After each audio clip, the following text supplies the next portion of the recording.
Pasintabi po sa mga maagang naghahapunan. Mga kapuso, panibagong uri ng mga uod ang nagsilabasan sa katabing bayan ng Cabugao, Ilocos Sur, kung saan unang nakita ang sandamakdak na uod noong nakaraang linggo.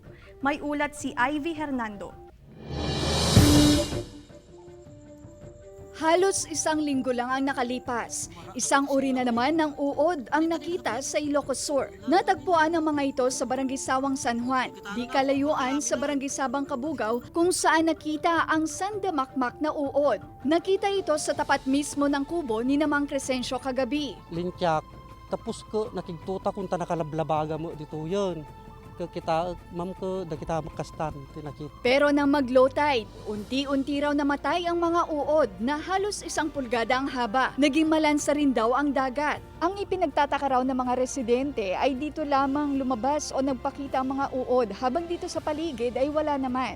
Kagaya ng nangyari kamakailan dito sa Cabugao, naging kumpulan rin ang paglabas ng mga uod. Kaya nga kumuha po kami ng samples for proper identification at kung ano pa yung related data na maibibigay po ng region para alam din namin ang sasabihin namin sa mga fishermen. Paliwanag ng BFAR, wala itong masamang pangitain o kinalaman sa Semana Santa. Bagkus natural lamang ito sa life cycle ng mga uod na kung tawagi palikets, na una nang napag-aralan ng National Fisheries Research and Development Institute sa baybayin ng Ilocos Sur at Pangasinan. Dahil sa kanilang reproduction, nagkukumpulan po sila dahil nagre-reproduce po sila or nagbe-breed. Ngayon po kasi ang mga breeding season nila, they externally shed yung fertilized egg nila sa environment and then aalis na sila doon. Ang uod sa Cabugao nakikita raw sa dagat at fish pond at pagkain ito ng mga isda, alimango at hipon. May posibilidad daw na isa itong uri ng marfisa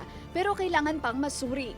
Ayon din sa BFAR, hindi pa nakikita sa lalawigan ang sinasabing palolo worm. Kasama si Norman Raka, Ivy Hernando, Balitang Amianan.